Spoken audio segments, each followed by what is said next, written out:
She wanted to scam me 200,000 Kenyan shillings. If a job wants you to pay them to hire you, it is probably a scam.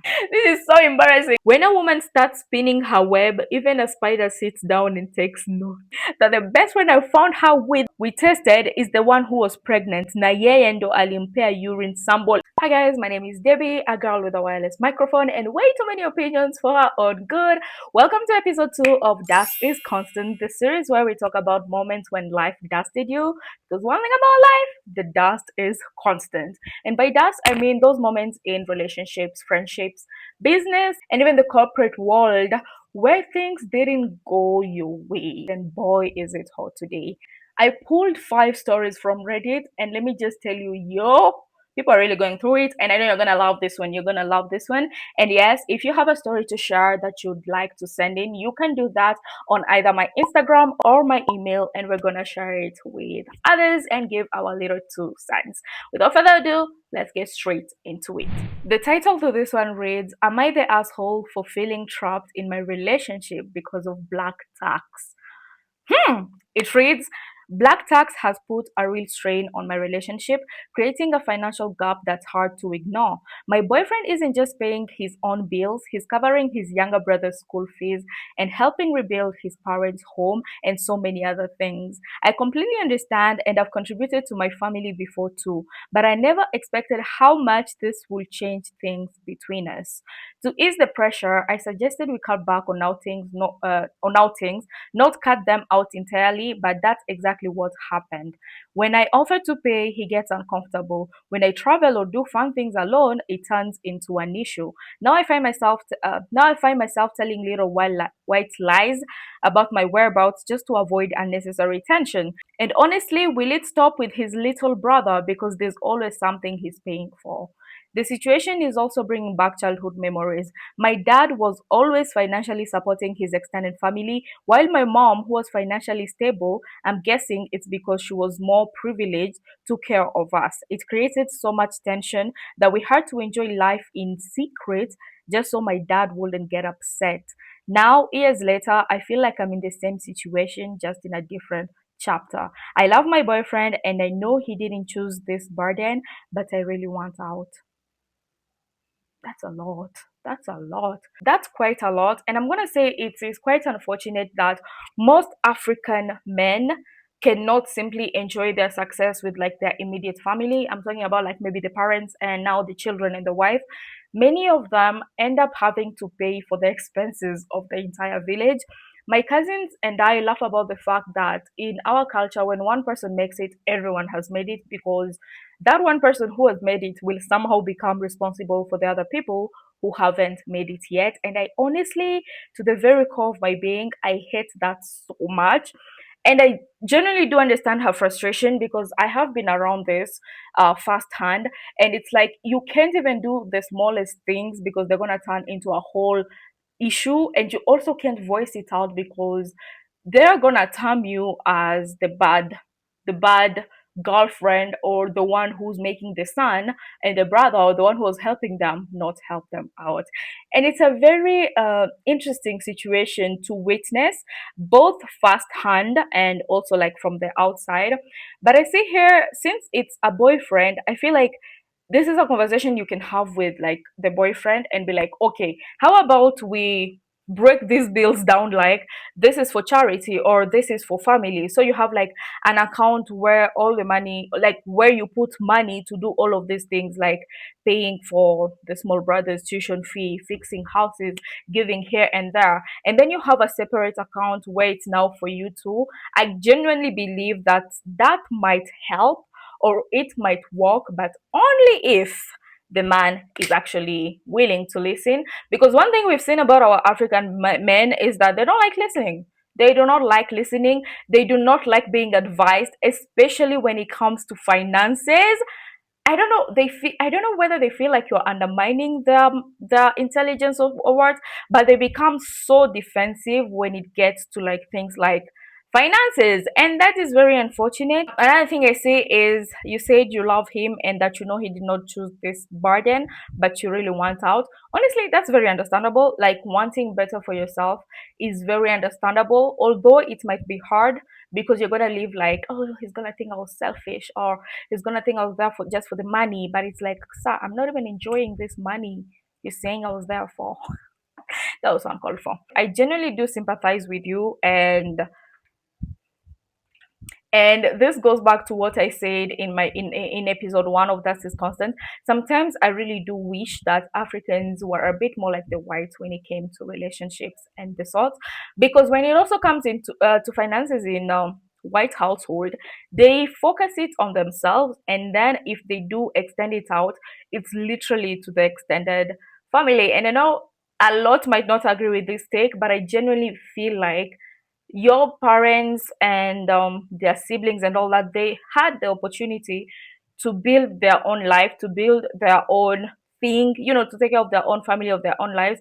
And you yourself, you also had the same opportunity. So it's not fair for them to rely on you, and y'all literally have the same upbringing, the same quote unquote privileges presented. Like, I just don't like it. I just don't like it. And I feel like black tax really creates a lot of laziness in families. So you're gonna have a lot of people who are so lazy, or someone who just all they do is drink. They don't even contribute to their family.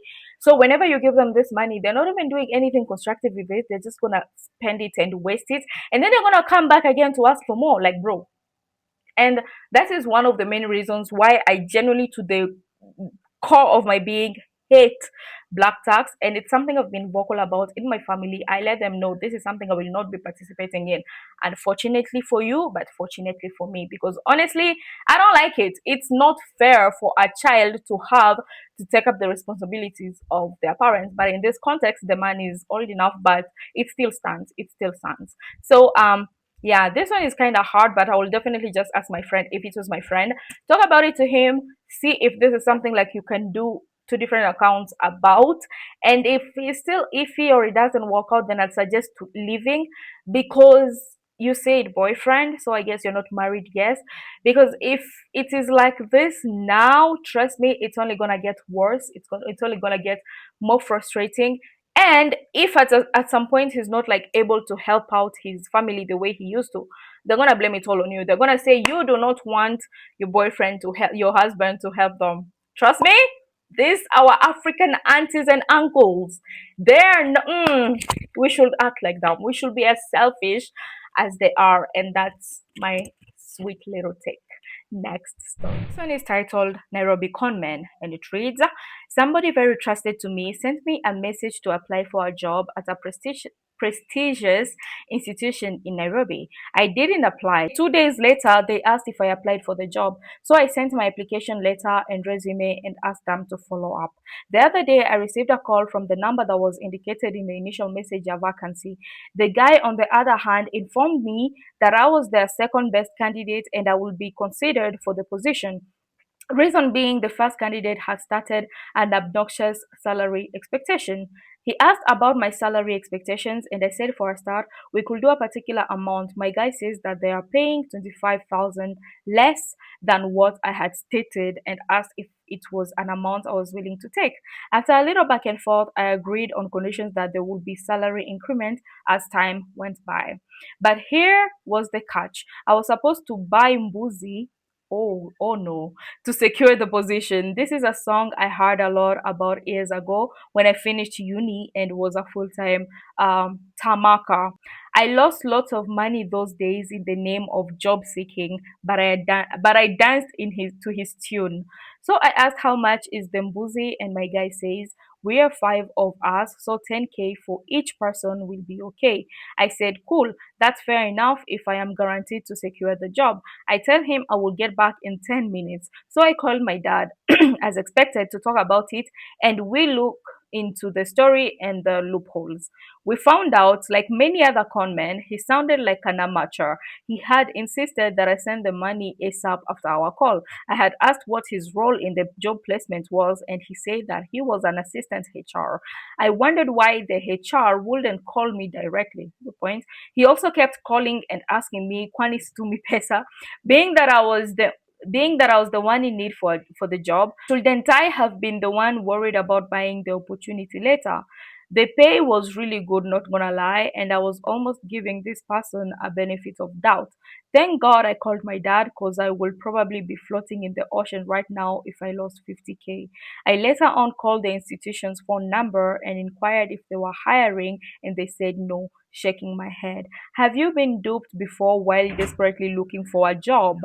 Ooh, first of all, I am so glad this person consulted with their father. One thing I have kept in my mind, I don't know if you guys remember the Global era, whereby there was this company that was promising very crazy salaries, and they were like, you can work from home, you can work from your phone. All you have to do is pay 500 to like initiate to be initiated or to join. And when I tell you, a lot of Kenyans, a lot of us literally fell for it because we were so desperate, and I was a broke 16-year-old. I didn't know better. As I have grown and gotten more into scam content, learning their tricks, their words, and all these things, one thing I have learned is that if a job wants you to pay them to hire you, it is probably a scam. If the one saying they're hiring you talks about a certain amount you have to pay to be interviewed or to be hired or given that opportunity, quote unquote, opportunity, it is likely a scam. And also, the third thing is if they want to pay exclusively in commission, this one is a bit debatable, but in commission, pay do your research. I'm not saying write them off completely, but definitely do your research. I had this friend a couple of years ago who was working this job, and I was like, oh, she would like post things about the job, and I'm like, oh girl, I like it, you're in your big girl era bag, yeah. And she was like, yeah, I think we were around 17 at the time. And she was like, oh, we are actually hiring in case you want a job. I was like, yeah, sure, I wouldn't mind going to the interview. I go to the interview. First red flag was the person doing the interview was 2 hours late. 2 hours late. The second thing was anytime I brought up salary, they were talking about how much I can make from the business. So every time I'd be like, okay, but how much am I getting paid? They'd be like, oh, the best thing about this business, this line of work is that you earn as much as you want. Like you have the power to earn as much money as you want. And I was like, huh. So that's also something to look out for. If they're dodging salary questions, or they're focusing on telling you just how much you can make from the business, and they are hyping up the fact that you decide, you're the boss, you decide how much you earn because the work you put in is the amount of money you're gonna get, it is likely a scam. It is likely a scam. And most of this, the ones where it's mainly commissions, they're just walking you to the bone, frustrating you. It is likely a scam. So the next time you see someone coming to you saying, oh, you have to pay this and this amount to be interviewed, or you have to pay this and this amount to get the job offer, especially this quick, do your due diligence unless you have money to waste. But I will probably say just run from it. And it's really sad that this came from a friend they trusted, but also we can give the friend the benefit of the doubt and say that someone caught them like this, and they were probably brainwashed, quote unquote, into recruiting other people's. And that is how this money keeps on growing, by recruiting others to send in the you know fee to get hired. In this case, they called it kununua mbuzi, basically buying a goat. It can also be termed as investing in your future. Like they use fancy terms so that you will not like catch them or call them out on their scam. So let's be very careful. It's very, very sad. And there have been a rise in such phone calls and messages and job applications as well. And when it comes to like when you receive business emails, make sure you pay attention to the domain because these scammers are getting so smart. They can literally proof an email address. It's sad. And it's also sad that sometimes when you're looking up a service, let's say you're looking for Zuku helpline, you can find a scammer who created a website and call themselves that, and they're going to be at the top. Why? Because they paid Google. I think this is an issue Google really needs to look into because a lot of people have unfortunately been scammed in this way. Next story. The title to this one is Am I overthinking or is this relationship just emotionally one sided? Should I break it off? Well, you know it's bad when you start asking yourself these questions. Let's read. Hi guys, so I've been seeing this girl for a while and honestly, I care for her deeply. I'm the kind of person who's emotionally self aware and always tries to be honest, present, and considerate in how I communicate. If someone opened up to me emotionally, I'd never leave them hanging. That's just not how I am wired. That's beautiful. Same. Lately, I've felt a shift. We barely talk anymore. She gives very short responses like Nikosawa or just one worded replies, and I'm the one always initiating. I reached out honestly to express how I feel and said something along the lines of, I feel like we've started talking less these days. You were more joyful and vibrant before, and now something feels off. And her response was, Ni wewe tu una overthink, basically saying you're the one overthinking. That hit hard, not because I expected a dramatic confession or anything, but just some form of genuine engagement, some effort. I don't expect perfection, but this constant coldness, it's disheartening, especially because I know deep down I could never treat someone this way. And that's what's messing with me. Why can't I do this to someone else, but it's being done to me without second thought? I wouldn't ignore someone pouring their heart out to me. I wouldn't leave anyone confused. So why does it feel so easy for her to do that? And of course, yeah, the only answer coming to mind is she's losing interest, however hard that is to take in. I keep wondering if I'm being too emotional. Maybe I'm just wired differently, or maybe this is just the reality of relationships today. Would really appreciate thoughts from anyone who's gone through something like this. Should I just break it off, or am I overreacting and need to chill? This is why do I feel like I always have like an example of a story I'm reading that has happened in my life? And this is crazy because I do have a similar experience. And it's really sad when you start asking yourself questions like, should I just break it off? You need to start listening to your heart a bit more. And this happened to me actually. Now I was on the guy's side. I was the one texting like, I feel like we've started talking less these days. And like I wasn't even told I was overthinking. I was literally this is so funny. This is so embarrassing. Let me tell you one thing about Dust is concerned. It's teaching me that my dating life is very messy. It's dust. Anyways, so when I brought it up and I was like, I feel like, you're kind of losing interest. You used to be like this before, literally almost the same words as this guy actually sent. Uh in short format, or in other words, I was told that they cannot stay entertaining me. So yeah, basically talking to me was an entertainment that they were performing. That it was maybe an act to them they were giving me, and that sucked. It was really bad because I also went through the same questions here, but it's like I can never treat someone the way I'm being treated like this, yet someone is doing it to me without second thoughts. And it's like, why? You think that just because you're a good person, then maybe you'll be treated nicely. But one thing about life is that you do not do good things, or you're not a good person just so you can be rewarded. You are those things and you do those things because it's the human thing to do, like being humane. Anyways, this really sucks, and I am really sorry you had to go through this. But before I give my final thoughts, I want to read. There's an edit here, and it says, "I'm not as available as it seems. I only interact with her when free. Most of the time, I'm either working, doing a couple of side projects, learning, or working out. Most of my days are usually full unless I feel like I'm burning out and need to take a day or two off."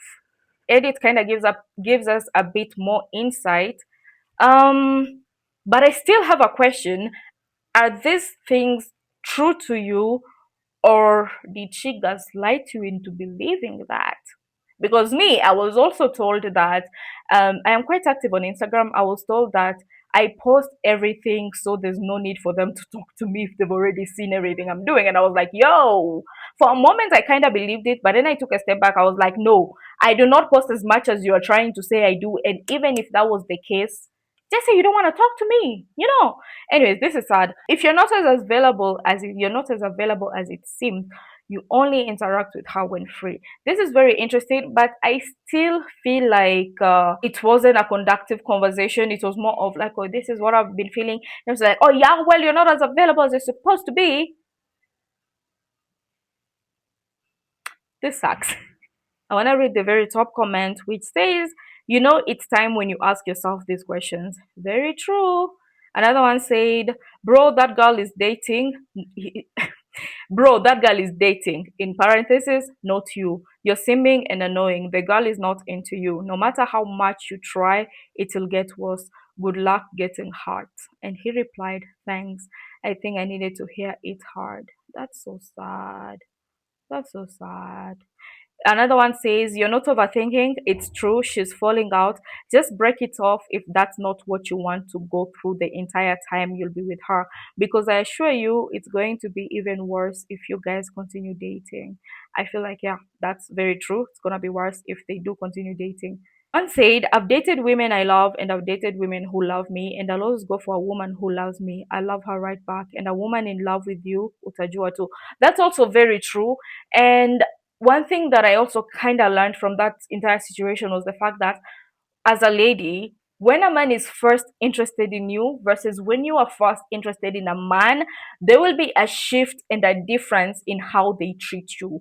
And I will personally say, go for the one who was interested in you first. And one thing my mom says, I don't even know if she remembers this, but there's a time she was telling me, women don't love, women love back.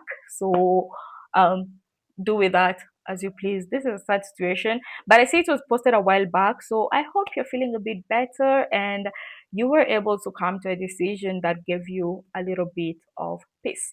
Next story is my favorite. It's like why we're actually here. This is the moment. Are we ready? Let's go. The title to this one reads, She wanted to scam me 200,000 Kenyan shillings. Let us read it. I thought I had lived in the city long enough until I met someone who was way ahead of the gameplay. It all happened in a span of 2 months. Me and this girl had been online friends, never met despite chatting constantly until one day we initiated a meetup, which went on so well and found out we had so many things in common. In a short period of time, both of us were interested in each other, and that's how we started dating. We'd spend most of our weekends together, either at my place or hers.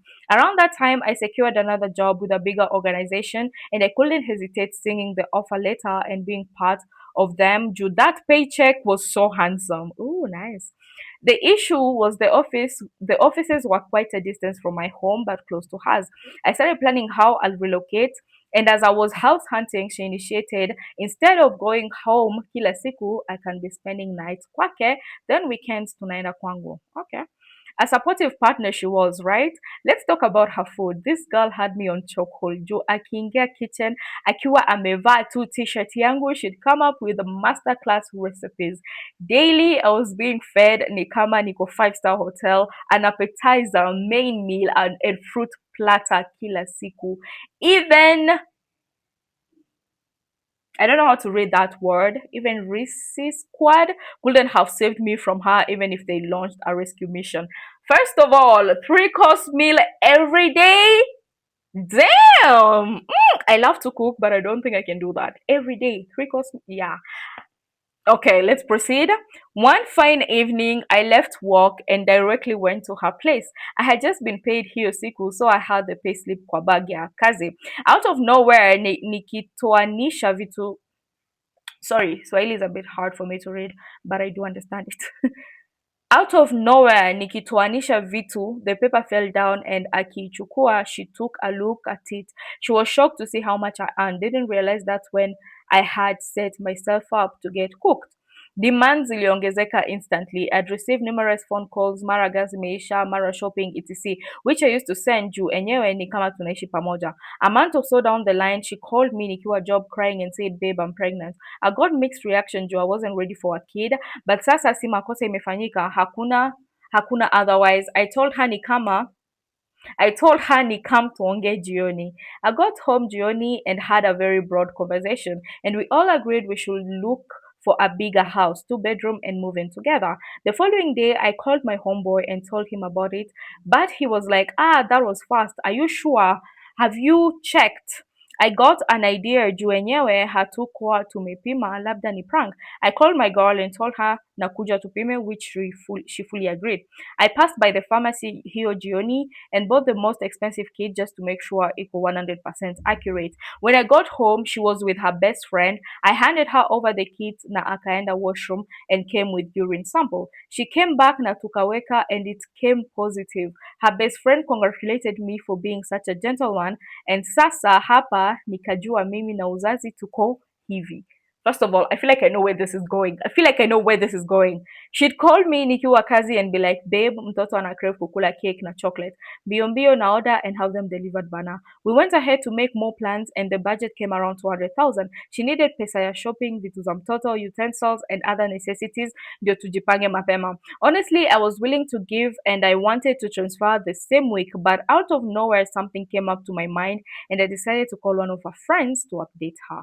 Asking her kama kuna kitu ameambiwa, she became reluctant and possibly had no idea, and if she had any idea then she was being shady. Juu at some point hata alicheka kwa call, which made me suspect there must be something. I tried to pursue aniambie what's up, but she fully declined. I decided to keep her close, hoping one day she'll tell me the truth.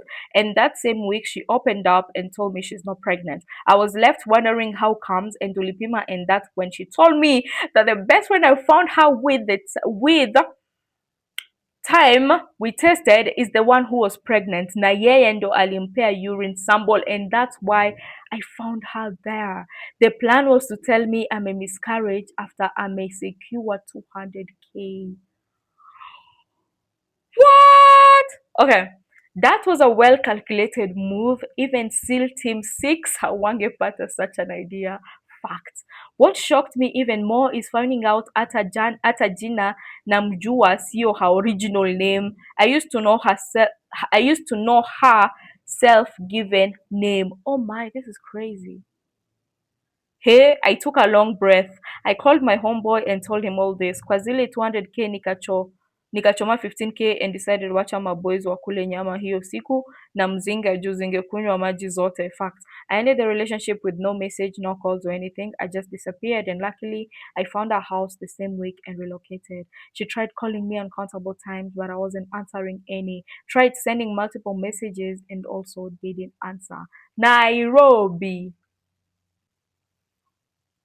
For this one, I genuinely have goosebumps because I don't think, she really thought this true. This is crazy. This is crazy. Let me tell you, for someone to go to the extent of faking a pregnancy using fake urine sample. But then it's not as crazy as it seems because there's a woman in the States who faked her entire pregnancy up until she actually gave birth and was parading these dolls that look like babies as her baby for like a week before she got caught. And like people were suspicious, yes, but like no one wanted to be the, person to like cut the show.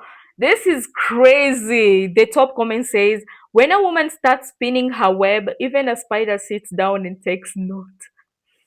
Very true. Very true. This one, I am just so glad that you actually stopped to look it through. But I also feel bad because this kind of taints the image for the next girl who comes in the picture. It's gonna be a lot of trust issues over there if they're not worked on beforehand.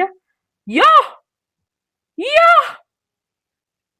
There's a comment that says, summary bro, but you lost me when you said you went to her place. Mimi nilipewa nikapea msichana 300,000. Kumbe the following day she was relocating to Ontario. Sijai ona profile pic yake young tangu that morning. How are you guys just sending 300,000 like that? See, you send me 300,000 like that, Basi, because clearly we have money to send around here.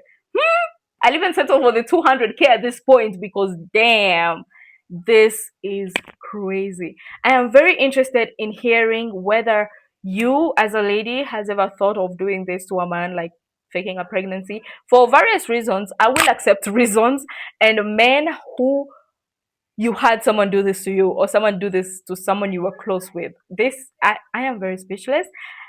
You know, I only read like the first line and I was like, oh yeah, this is gonna be a good story. Anyways, I hope this guy is fine wherever he is. This happened 3 months ago, or rather, it was posted 3 months ago. I don't think that's enough time to heal from such a thing, but I wish you all the peace, and I wish you and I one thing I just pray for is that trust issues haven't skyrocketed because that's gonna mess you up badly. So yeah, next story. Damn. This one reads, the title to this one is New M-Pesa Scam Alert, 40,000 lost through social engineering. Ooh, very interesting. And it reads, someone I know just got hit with a very calculated scam that cost them 45,000 Kenyan shillings. They ran an M-Pesa slash handbag shop and were targeted over a few days using social engineering and number spoofing. Yo. How it played out. Day one, a woman came in pretending to buy a handbag for her daughter. She borrowed the owner's phone to confirm what type of bag she wanted. While using the phone, she secretly saved two numbers, one as 07220000, the Safaricom one, Safaricom customer care, another as Kev M-Pesa TDLR, same way they had saved their TDLR. Yo! Days later, the same number saved as Safaricom customer care called, claiming the M-Pesa float was low and the SIM will be deactivated unless topped up. Right after, the Kev M-Pesa TDLR number called, vouching for the staff agent and telling the owner it's fun to trust them. Then the fake Safaricom agent, still the same spoofed number, called again, walking the owner through a process to add float. But the steps were for depositing cash into the scammer's account. By the time it clicked, 40,000 was gone. Nimesaidiwa na ChatGPT kuexplain juu hii ni ngori. Whoa. Whoa. I need to open my hair. Whoa. You know, like scammers, again, as I said, scammers are getting so smart nowadays. It's actually crazy.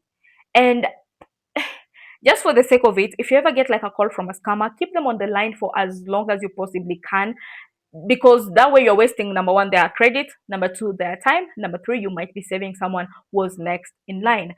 And I feel like we really need to educate ourselves and people on these kind of scams, especially elaborate scams such as this, because honestly speaking, I would have definitely fallen for this. This was a team set out to get that business, because we already have like two people at play here, the first person who went in to do the purchase and the second person who called. This gives you trust issues because you're like, if they can spoof even the official numbers, what can we do? Like, what can we really do to actually protect ourselves? I am flabbergasted. I am yo.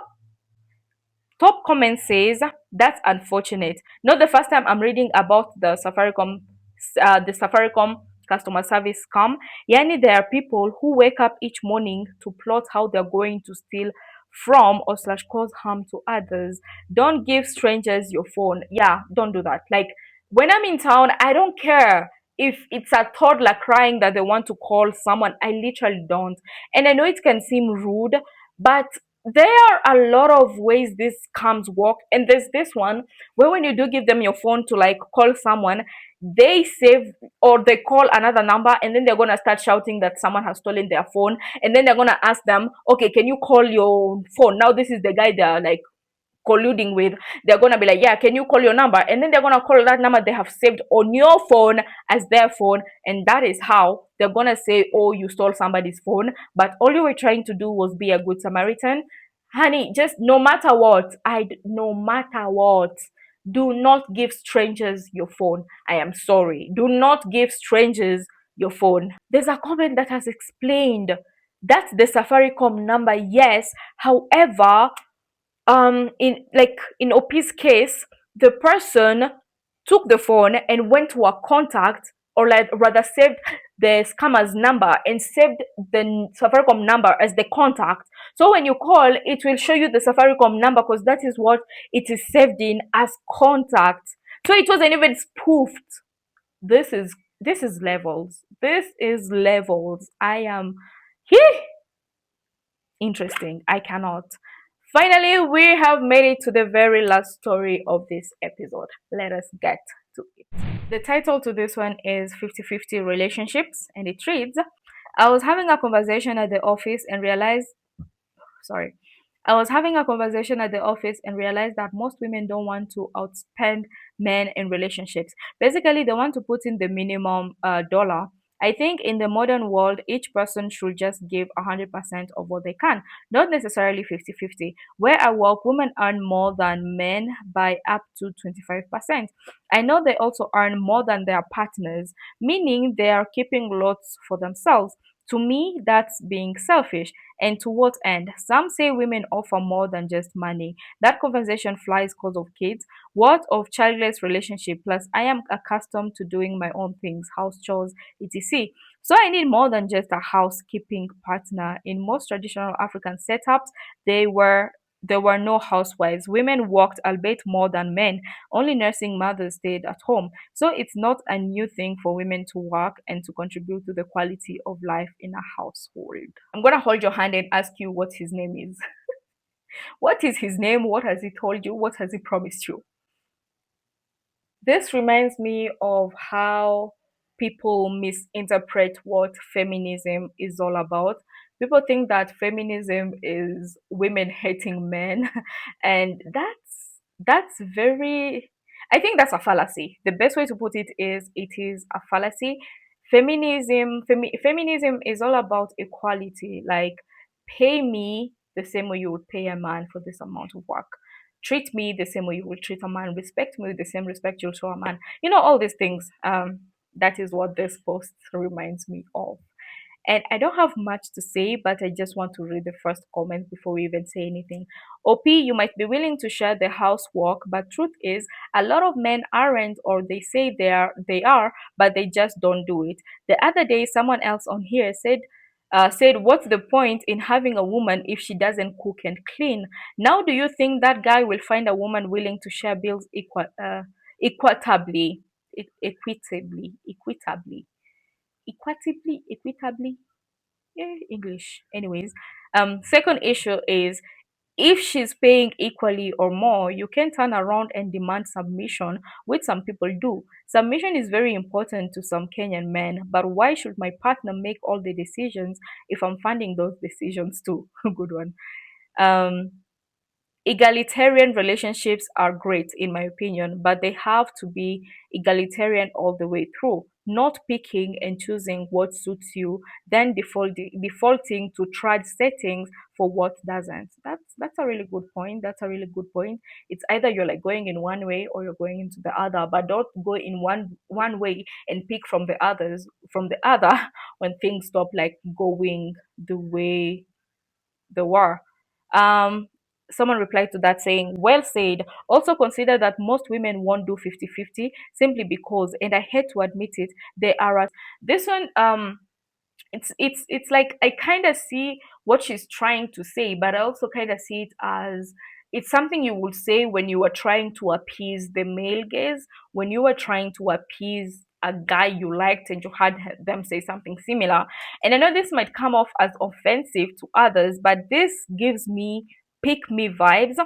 I'm gonna explain. Let me explain. I agree. The one thing I agree with is just give 100% all the time. There's a quote I saw that said, a relationship should be 60-40, and we should both be striving for the 60%. And I love that. I think it said it so beautifully because those look like very, very different things on very different days.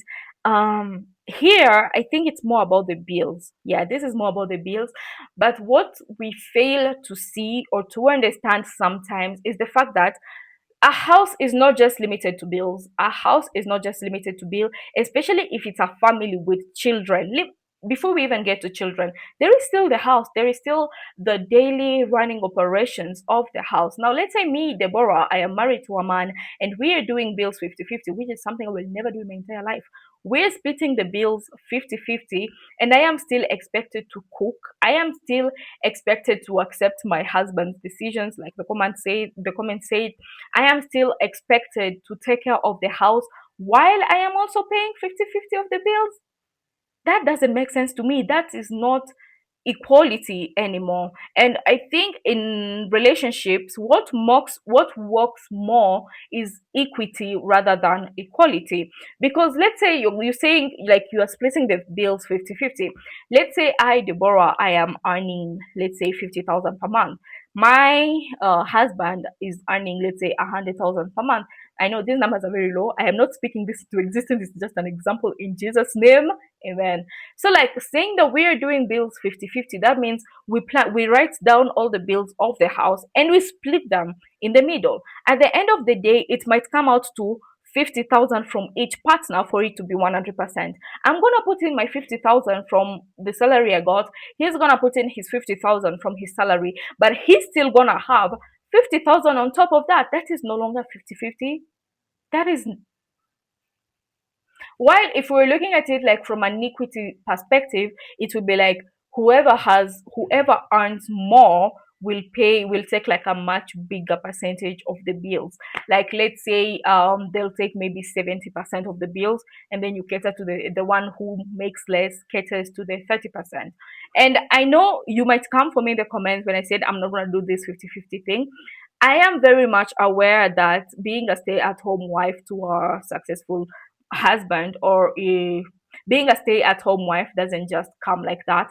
It's not something that you just wake up and it's there and you guys can live comfortably. It's something that is worked on. It's something that it is worked towards, and that is something I am willing to do. Work toward me becoming a stay-at-home wife in the first few years of marriages. That is totally fine, but that is very different from what this post is saying. I just wanted to say that because I feel like you might come from my neck.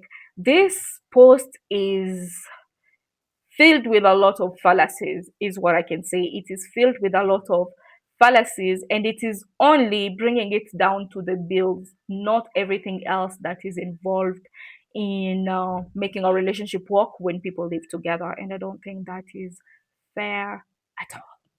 But what do I know? I am just a 23-year-old with a wireless microphone and way too many opinions for her own good. Oof. All right, guys. I think that's all I have for you guys today. And today's stories were quite interesting to say the least. Let me know which one was your favorite, and let me know whether you have a story you'd like to share. Again, you can always send it in on my Instagram or my email. And with that, I will see you next time. And remember one thing about life: dust is constant. Bye.